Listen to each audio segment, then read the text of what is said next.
All right, we're going to go ahead and get started. Welcome to today's Presidential Primary Sources Project presentation. Today we're going to be presenting From General to President to Me. And we have some lovely presenters here from the Eisenhower Foundation, the Ulysses S. Grant National Historic Site, and George Washington's Mount Vernon.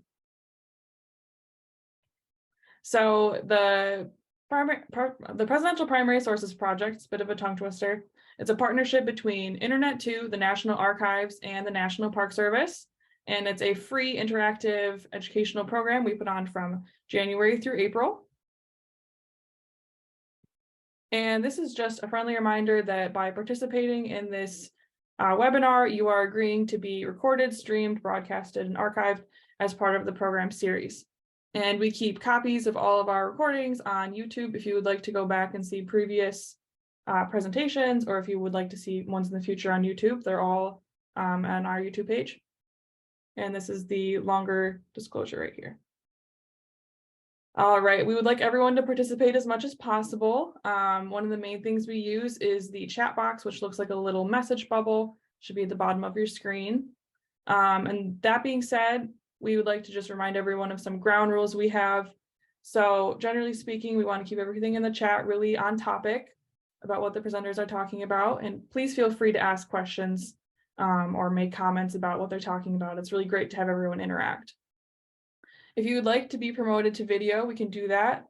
Just drop a note in the chat and we can make you a panelist, and then you can turn your camera on if you would like to, jump to the front of the class and give a shout, and we can unmute you and have you ask questions or make comments. And yeah, so if you would like to rename yourself as well, we heavily encourage you to add like a school name to your little name in the corner, so that we know where you're coming from and we can see who's attending. And if you don't know how to do that, you can drop that in the chat and we can rename you as well. All right, thanks so much for joining us today. We're super excited to get this program started. And here's our website in case you would like to learn anything more about our program. And with that, I'm going to start the rest of the presentation for our presenters.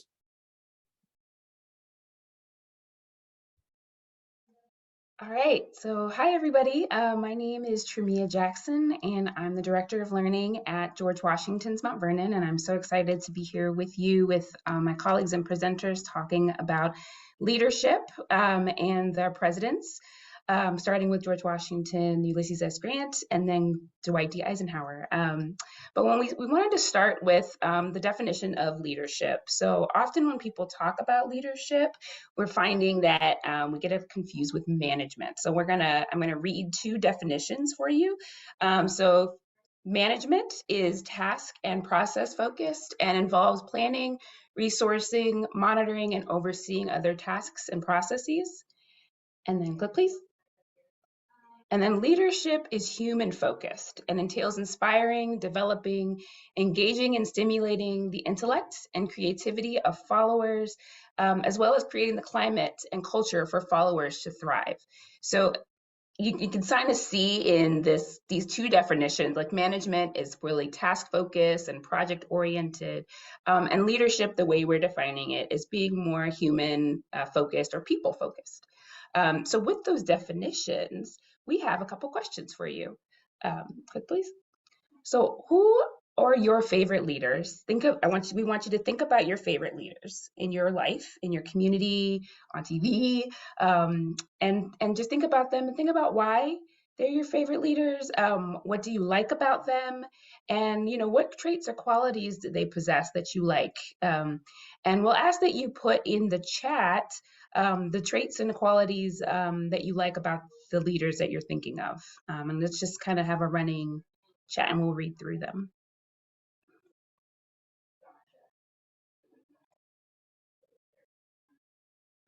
So you're just putting in the chat the qualities of the leader that you're thinking of, and what you like about them.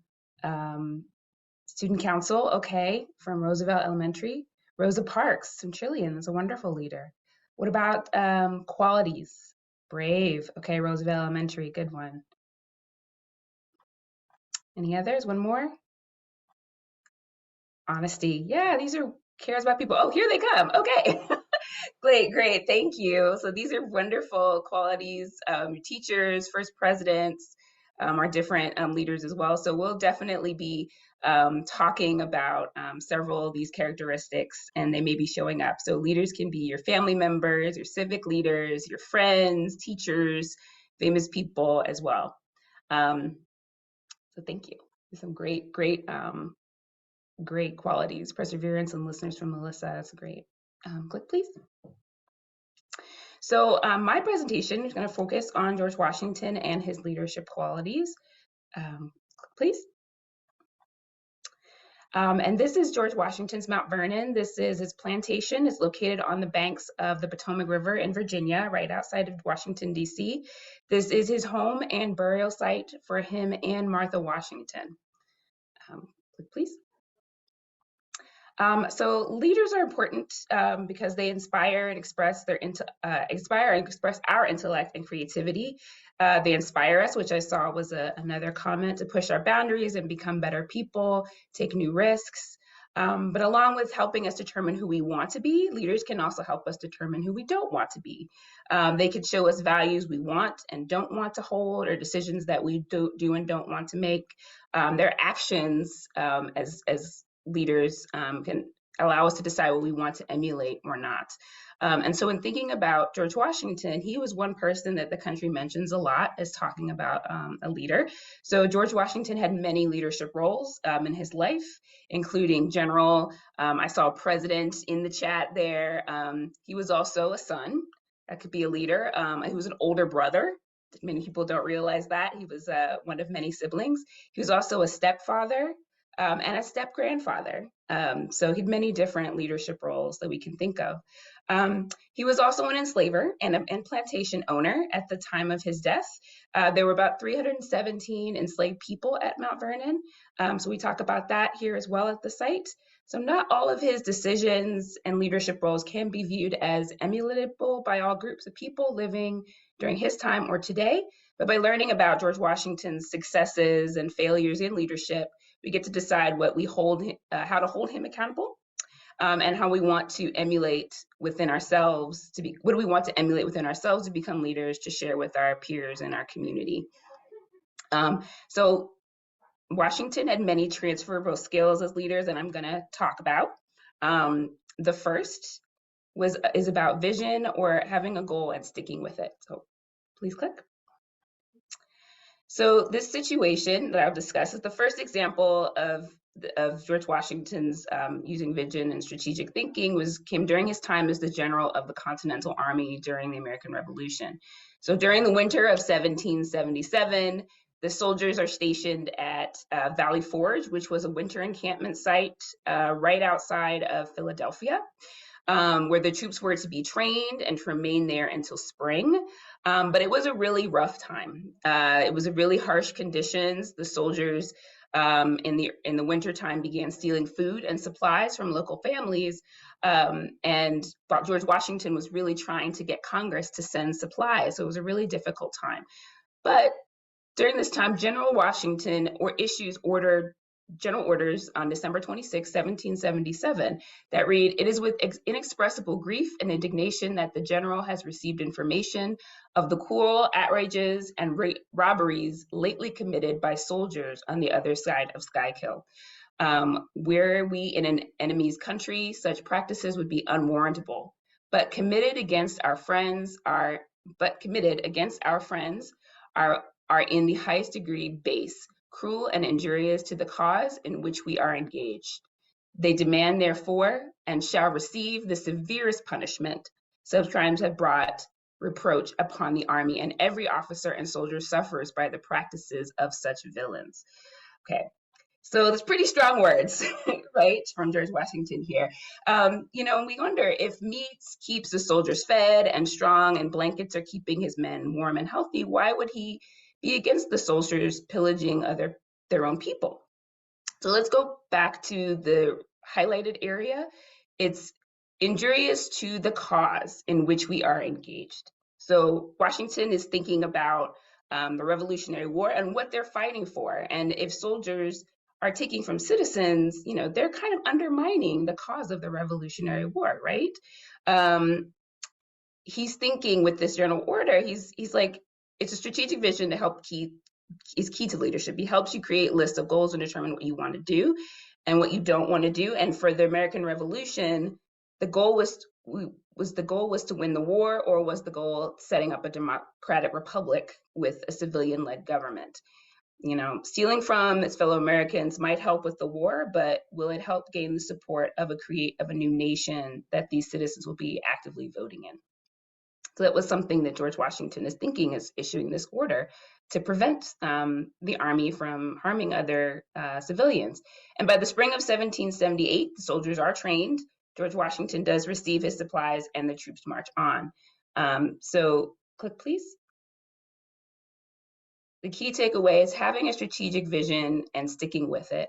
Understanding your cause. George Washington understood why he needed to issue this order, and believe in your case, right? Knowing your goal and helping you take good calculated risks can help you take good calculated risks. Click, please. Click, please. Another example of a trait that Washington exhibits is giving up power, surrendering power. So knowing when to walk away. George Washington has multiple moments throughout his leadership career of doing this. One is this one, when he resigns his commission as commander-in-chief of the army in Maryland in 1783 after the Revolutionary War. So why would he do this? By walking away, this keeps the military in control of a civilian-led government. Okay, it allows the government to continue on and be in control of the military. And also, if he'd have stayed, there's a possibility that he could have become a dictator or a Caesar and taking power in that way. But instead, he decided to give up his power at the height of his time in Washington and return during the height of his power and return to Mount Vernon. Quickly in the chat, is there another time when George Washington does this that you can think of? You can put it in the chat. When is another moment where he gives up power?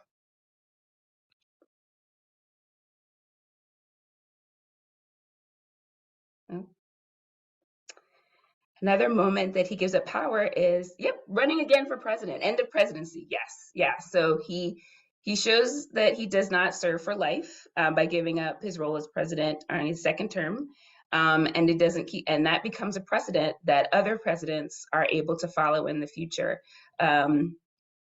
He didn't. This was a new precedent; it hadn't been set before, but this experience is something he used later as a president. And then the final, click please. So it's okay to have power, but don't be corrupted by it is the takeaway here.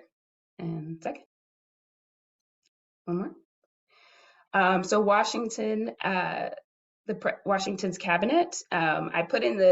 I asked a question last group as well of how many of you believe that the presidential cabinet is required in the Constitution? You can do a thumbs up or a thumbs down.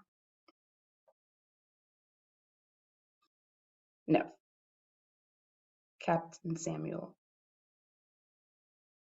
That's correct. It's not. The presidential cabinet is not required in the Constitution. It's a precedent that Washington sets up and that other presidents have continued. Based around his use of war councils during the Revolution, Washington knew he wasn't always the smartest person in the room and was okay with that. Instead of hiding it or overcompensating for it, Washington would create councils to help him understand different situations and advise on his different decisions. So listening to others and working with them is a major quality of a leader. Not everyone in the council can agree or disagree on everything, but there will be moments for compromise. Not everything is absolute, but focus on what you have in common and work together. And that's all I have. I'll pass it on to my colleagues. Okay, well, thanks so much, everybody, for coming here today to see the program. My name is Nick Sacco. I am a historian and museum curator with the National Park Service. So a curator is somebody who cares for historic artifacts and collections items, and kind of helps run a museum and create museum exhibits. So I am here to talk a little bit about Ulysses S. Grant and his role as a general during the American Civil War, fighting for the Union, and then becoming president of the United States several years after the end of the American Civil War. Next slide, please. So the site that I work for with the National Park Service is Ulysses S. Grant National Historic Site. We are located in St. Louis, Missouri, and our primary purpose as a site is to manage and preserve and give tours of the historic Whitehaven estate. So don't let the green paint fool you. The house is painted green, but it is called Whitehaven. Go figure. But this house was the childhood home of Ulysses S. Grant's wife, Julia. This was her childhood home where she grew up. And Grant, while he was with the U.S. Army, he was in St. Louis, and he met Julia here at Whitehaven. The two of them fell in love with each other. They began their relationship at this home. And for a number of years, right before the Civil War, the Grant family lived at the Whitehaven estate together. And then during Grant's presidency, Grant owned the Whitehaven estate. So he had a long interest in the Whitehaven estate for many years of his life. Go ahead and switch to the next slide, please. Okay, so with leadership, I want to focus on three different qualities today pertaining to Grant's life and legacy. And the first one I want to talk a little bit about is stability. And I want to bring it back to you. What do you think of when you hear the word stability? What comes to mind for you when you hear that word? Go ahead and put that in the chat. What do you think of when you hear the word stability? Okay, so I see Roosevelt Elementary put steady. That is definitely a good, reasonable answer there. Consistent, low risk. Okay, stable. Okay, yeah, so stability certainly means being stable. So I like these answers. So when we were looking for leaders to take on important positions in our government and in the military, we want people who are going to provide sort of a sense of calm for us. When we go to bed at night, we want to know that our country's leaders have our best interest in mind, and that our country is going to be in a good shape moving forward. And that is definitely something that Grant is going to bring to the table. Grant very famously was not much of a talker. He was kind of a more quiet, reserved person, but emotionally, he didn't really get up or down. He didn't get too excited or too happy about things, but then at the same time, he never really got too down.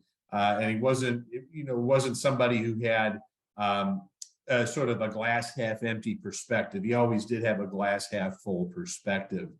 And so Grant brought stability, not just for his country as general and president, but also stability to his family. When Grant was living at Whitehaven, he was working as a farmer on this property. So for 5 years leading up to the Civil War, Grant was raising fruits and vegetables here at Whitehaven. Corn, wheat, potatoes, apples, and the like. And as a farmer, it's a tough way to make a living. If you know somebody who's a farmer today, you can imagine some of the challenges. You have to have good weather. You have to have crops that are worth enough money, worth growing, because sometimes crops aren't worth a lot of money. You have to hope that you stay healthy. And unfortunately for Grant, he ran into all sorts of problems when he was farming here. The corn and wheat that he was raising wasn't worth a lot of money. He got sick for a period of time while living here at Whitehaven, and the weather was bad. There was heavy rains, and there was times where it was too cold outside, and it really prevented Grant from growing as many crops as he'd liked. But the Grants had 4 children who were pictured in this lithograph drawing here. And the 4 children all said that their 5 years at Whitehaven were some of the happiest years of their life. So even though Grant was struggling to make ends meet, the children felt like they were taken care of, that they were very happy and had great experiences. Grant didn't bring his troubles onto his children. He still worked to make sure that they were happy and had a high quality of life, even though he was really struggling as a farmer here at Whitehaven. Likewise, in the 1850s, Americans are talking about potential civil war. There's a lot of disagreements, particularly over the institution of slavery. And there's a lot of concerns that the North and South might engage in a civil war with each other. And Grant is still trying to provide that calm and stability to the family as there's growing concerns of a civil war. During the war itself, Grant provided stability by working to mobilize the army to put them in a position for success to defeat the Confederacy. By towards the end of the Civil War, Grant was appointed Lieutenant General. It's the highest rank in the U.S. Army. And Grant only held that rank for a year when he was able to defeat General Robert E. Lee and help lead to the end of the American Civil War. And finally, as president, Grant's campaign theme was "Let us have peace." So after the war, Grant advocated for the North and the South to reconcile with each other, and he advocated for a platform that would promote peace and prosperity, trying to get over the wounds of the American Civil War. And so throughout all of these experiences in Grant's life, he just tried to be that really steady, consistent presence for his family and for his country. Next slide, please. The next quality I'd like to highlight is tenacity. This is another one that maybe we may or may not be familiar with the concept of tenacity. So in your own words in the chat, what does that word mean? Tenacity. What comes to mind with that? Okay, so we had one student said, I don't know. Very good. That's okay. We'll give you an answer here. Roosevelt Elementary said persistent. Okay. Birchwood, you said never give up, loyalty to a cause. Roosevelt also said determined.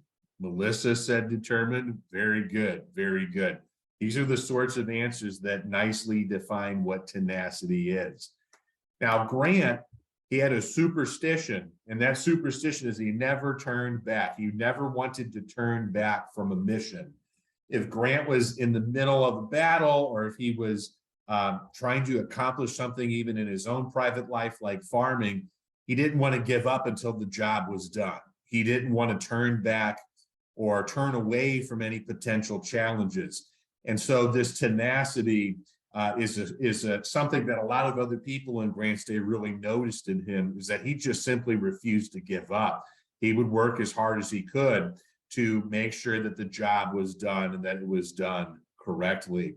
There's a couple battles during the Civil War that kind of stick out to me that sort of speak to Grant's tenacity. One is a battle called the Battle of Shiloh. And Shiloh is in Tennessee. This was a battle that took place 1 year into the Civil War. And it was a 2-day battle. And during the first day, Grant did not have such a good time. He was caught off guard. So the Confederate troops around Shiloh had attacked the Union forces, and Grant wasn't expecting it. And his fellow generals, they had to work really hard to hold the line and stop that Confederate attack. And after the first day, it was pretty much a stalemate. Very, very bloody battle. And Grant was talking with one of the other generals, William T. Sherman, and Grant was describing that even though things were really difficult on that day, he said, we'll lick them tomorrow. So in Grant's mind, there was no question of retreating. There was no question of stopping the battle. They were going to come even harder on the second day against the Confederates. And they did end up winning the day in the second day of Shiloh and continued to make their way down towards Mississippi to take over the Mississippi River. A couple years later, in 1864, there was another battle called the Battle of the Wilderness.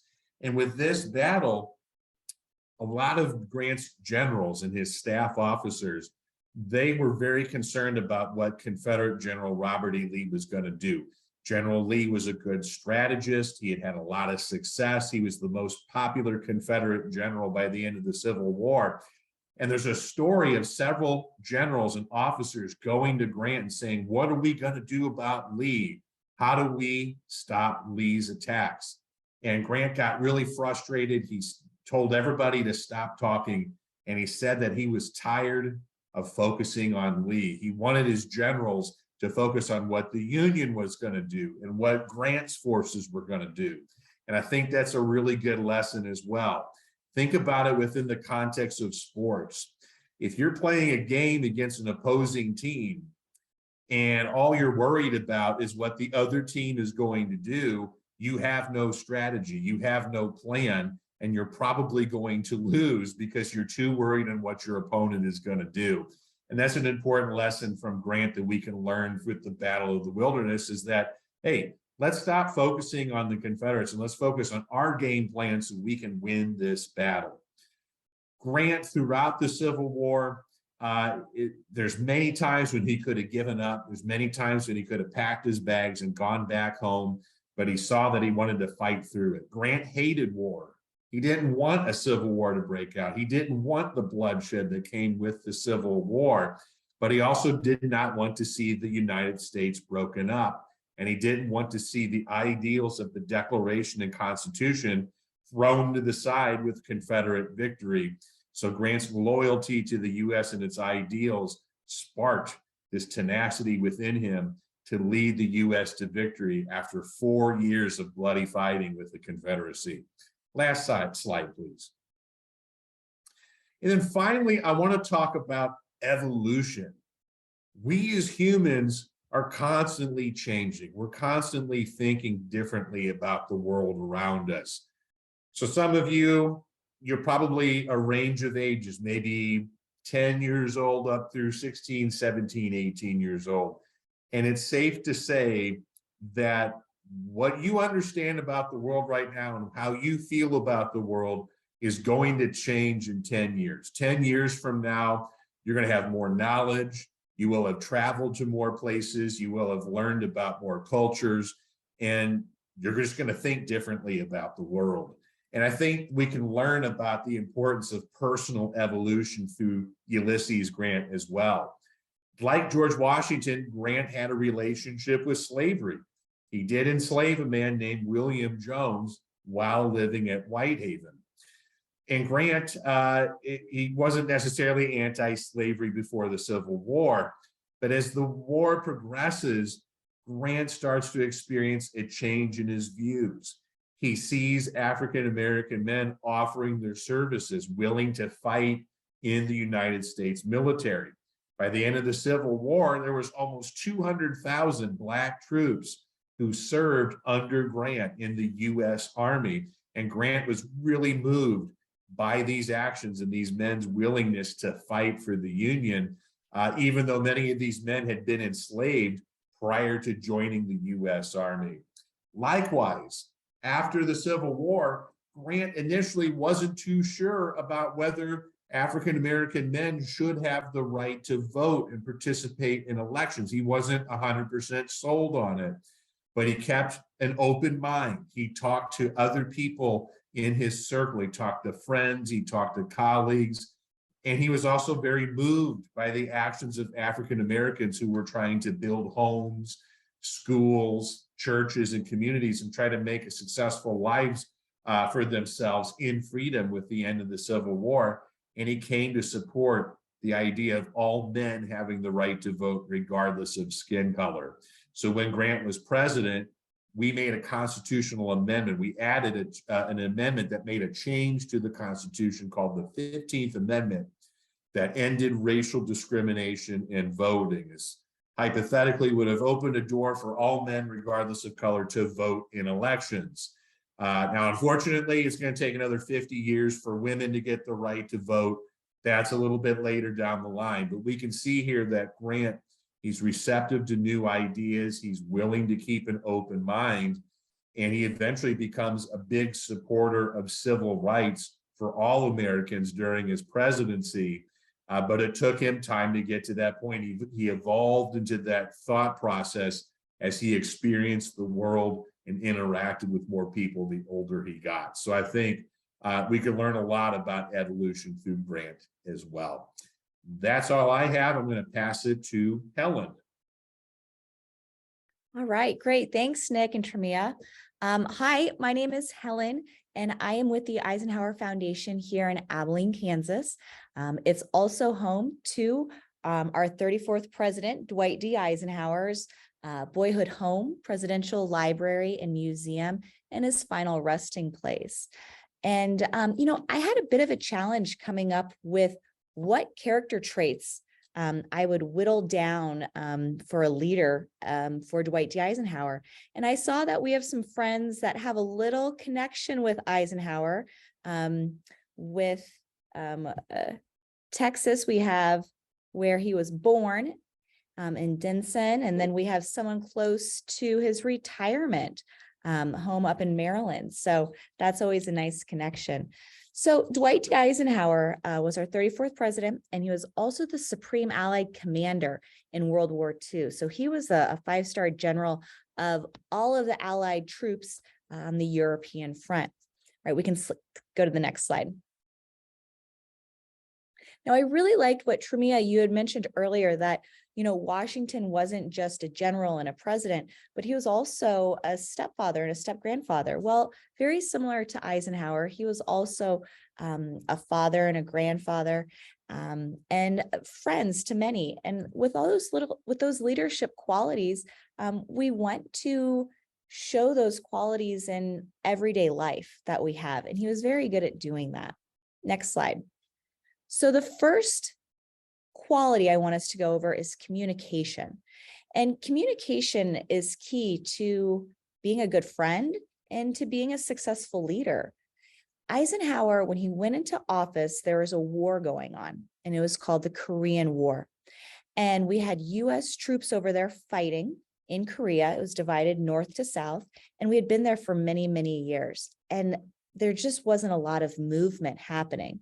So in his campaign, he said he would help to put a stop to the fighting. So once he was elected, he went over to Korea and he used those communication skills and talked to other generals, and he talked to the soldiers, and he kind of got a really good idea of what was happening and what needed to be done. And so what he proposed was an armistice, or a ceasefire of heavy artillery and heavy fighting.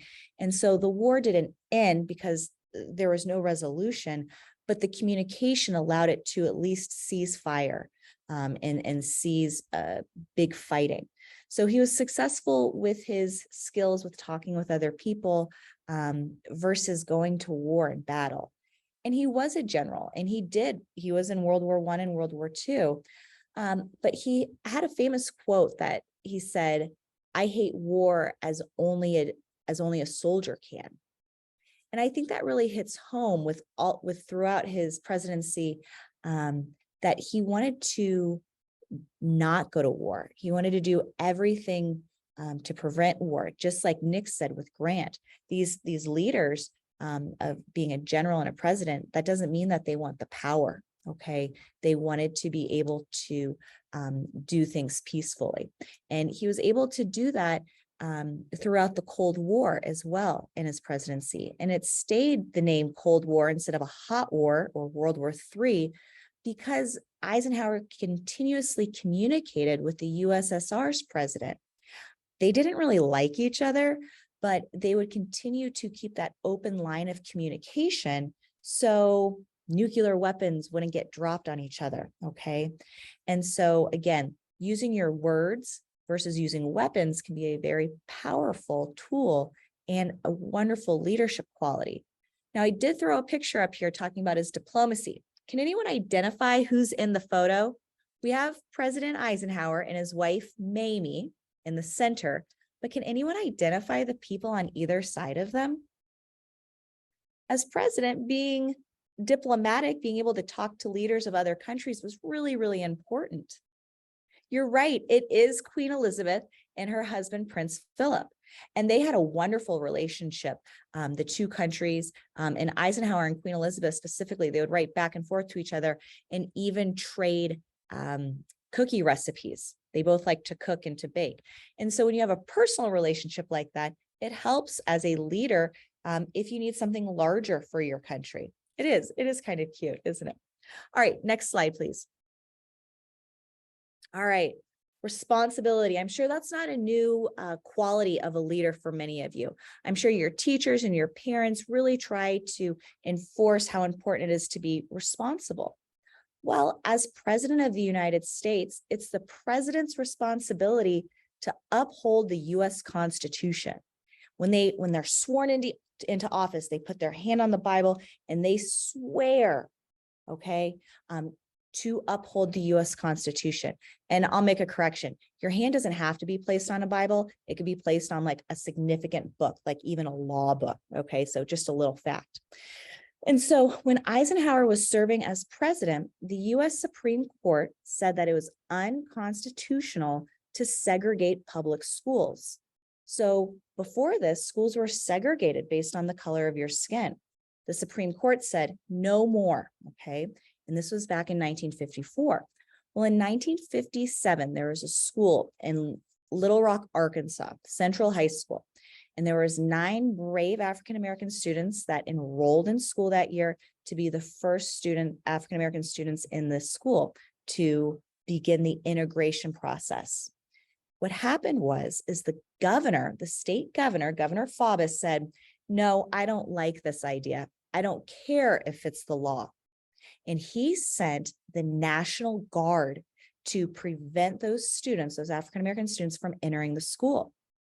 Well, this wasn't okay. It was against the law. So President Eisenhower sent Governor Faubus a little telegram saying, hey, buddy, you can't do this. Governor Faubus didn't have anything of it. President Eisenhower then called him on the phone. The president is calling the governor saying, you're breaking the law here, buddy. You cannot prevent these students from attending school. Faubus didn't do anything. So Eisenhower had the responsibility to uphold the Constitution, to uphold the law. And he made a really big decision. He decided to call in the Army's 101st Airborne, the same men that fought in World War II and stormed the beaches of Normandy, okay, to go into Little Rock, Arkansas, and to escort those 9 students into class. The 101st Army was now in charge of the National Guard. And the 101st stayed with those students for the remainder of the school year to take them into class and to protect them throughout the year. That's a pretty big deal right there, because the president, he had a big decision to make. He didn't want to that could have caused some conflict. And he had to decide, is it worth it? And he recognized that you can't question you can't go against the Constitution. It's the law. And so he made that responsible decision to go in and to bring in Army troops and show that the federal law will always trump state law. All right, let's go on to the next slide, please. All right, foresight. It's kind of a funny word. What do you think it means? The quality of a leader to have the foresight about something.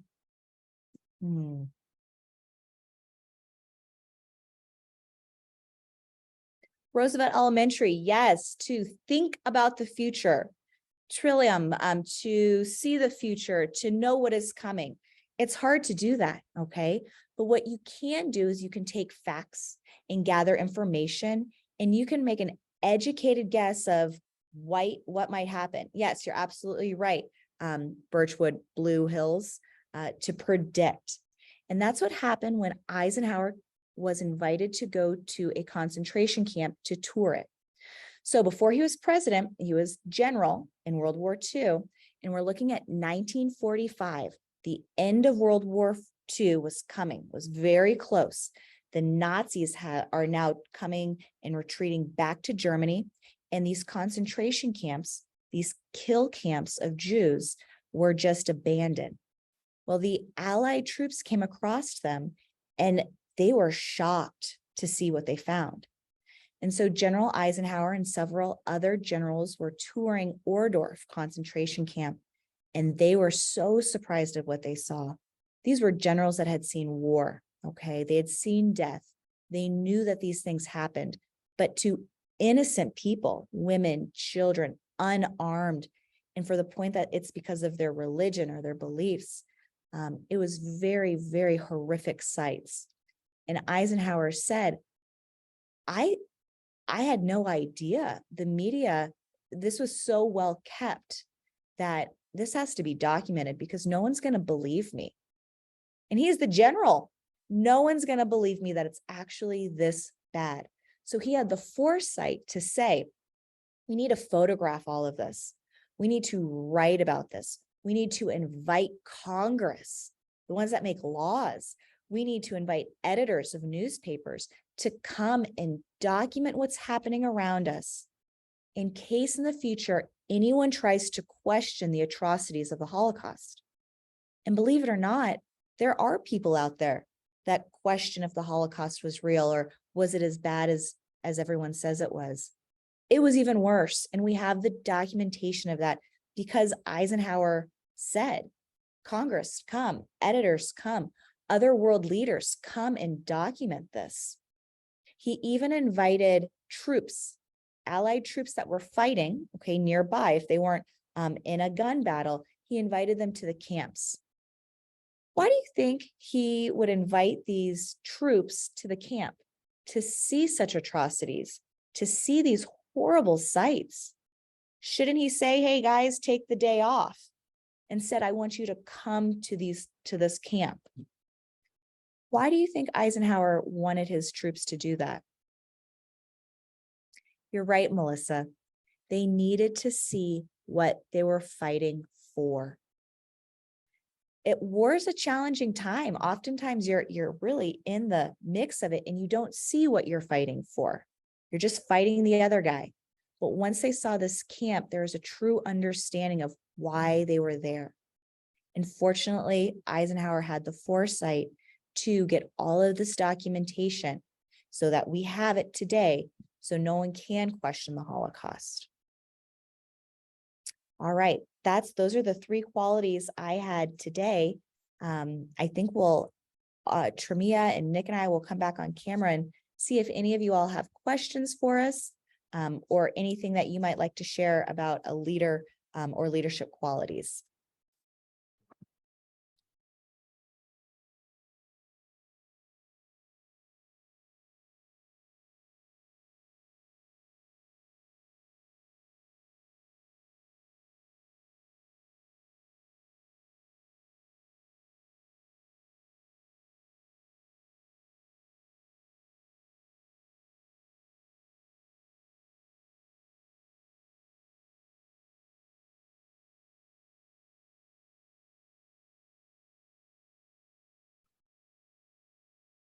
Tremia, do you see that question? Houston Elementary asked you, what was the most influential event in George Washington's childhood that made him a great leader? Thank you. I did not see that question. It floated up. Wow, that's a great question. I think there are several moments I think that were really influential in George Washington's life. The death of his father, I think, when he was a child, really pushed him more towards leading, and the death of his brother, his older brothers, I think, kind of made him the head of the family. So I think that really influenced his leadership, having to take on really responsibilities of his family and the success of his family. And then I think later on in his life, in his late teens, early 20s, was his role in the French and Indian War. He played a major role in that military experience, and it really, I think, influenced how he thought about troops and about warfare. He actually had a really disastrous experience. He led his troops into kind of a massacre with the French and the Native Americans at the time. And so I think that experience influenced his ability to think about strategy, think about his troops, and just being a much more kind of stable, thoughtful leader, and really thinks very highly of his military. Great question. Here's another one. Do most presidents serve in the military? I would say that there was a trend that traditionally they served in the military, and I would say in more recent times it's not as common as before. If either of you want to add to that at all. Yeah, during the sort of the Civil War era, so to speak, there was a long line of presidents who did serve in the military, and even Abraham Lincoln, although he didn't see any fighting, he did enlist in a militia in Illinois during the Black Hawk War. So he kind of counts for someone who had military experience. But after Grant, there was a number of generals. Rutherford B. Hayes was a general who also became president. James A. Garfield, I don't think was a general, but he was pretty high up in the ranks, and he was president.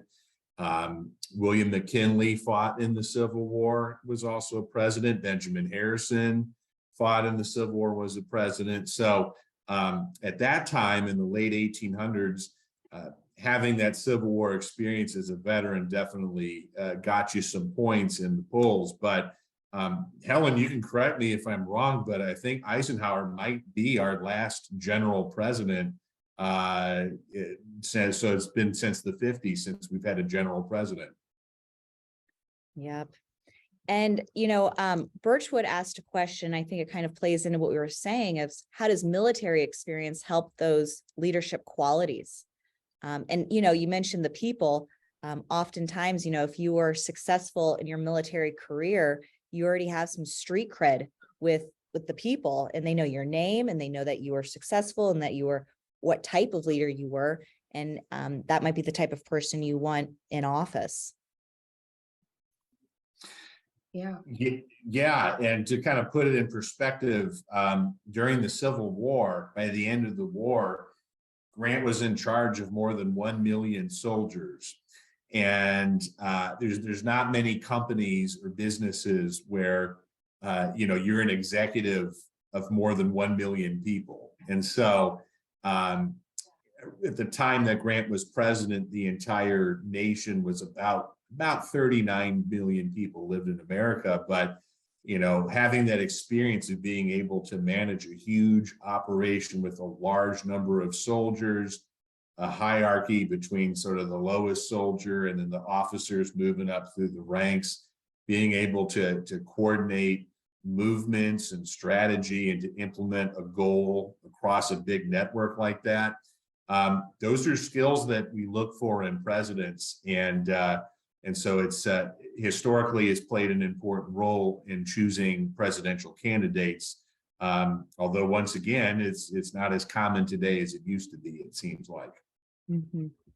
Yeah, and I'll also add, in addition to what Helen was saying about your name is out there. Usually in the military, if you're a general, you're really well known, and also just your ability to inspire, I think, is a major part of your military experience. I know for George Washington, that was a major part of being able to just convince troops to stay in the military, during the Revolutionary War. Like I said, like so many of them were in 1777, it was a really difficult time. And so his presence and just his ability to just inspire and bring people together, in addition to, people knowing him as a really important general and military man from the French and Indian War, I think really, was made it very easy for people to unanimously vote for him as president after his military service. So definitely had a big impact on his life. Mm-hmm. I'll throw in a little funny, not a funny, but politically. You mentioned that, Tremia, where they're popular if they're a good general. Well, after the war, General Eisenhower was both Republican and Democratic parties wanted him to run on their ticket. And so why I said it was funny is I can't imagine that ever happening today. Being so divided, but, just that was the type of person, very much middle road, to be able to use those leadership qualities of listening and communicating and being a team player that Nick's mentioned, to really, how do we better the nation instead of an individual party or an individual group. So I see another question. It looks like Birchwood had asked about Grant's sickness, and I can talk about that just a little bit on the farm. When Grant was a young boy, so he was originally from Ohio, and when he was growing up in Ohio, he lived very close to the Ohio River in the southwest part of the state. And he said in his memoirs, his autobiography, Grant said he got malaria when he was a young boy in Ohio. And malaria, you get it from a mosquito. So the mosquito passes on the virus to you, and you get migraines, fevers, and chills. And you might be perfectly healthy one day, and then the next day you're in debilitating pain and you can't get out of bed. It's very sporadic. And so when Grant farmed at Whitehaven, these malaria symptoms popped up. And in particular, throughout 1857, Grant was just very sick and just wasn't as productive as he wanted to be because the malaria symptoms were particularly bad. But it was something that he fought throughout his entire life. He was actually very sick when he heard that General Lee was ready to surrender at Appomattox Courthouse. Grant was actually very sick and not feeling very good. And he said in his memoirs that once he got the news that Lee was ready to surrender, he felt perfect immediately. But it's something that he really dealt with. And it did not help that Grant was a very heavy smoker. He was known to smoke up to 20 cigars a day. So he will die of throat cancer. He was only 63 when he passed away. And they just didn't know about the harmful effects of smoking like we do today.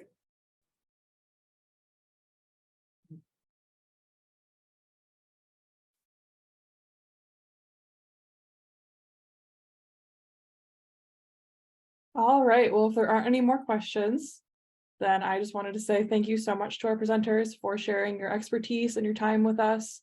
And thank you to everyone who joined today for your participation and for being here. Yeah, thanks for a great presentation, everyone. I hope you have a great rest of your day. Thanks, everyone. Bye-bye. Bye.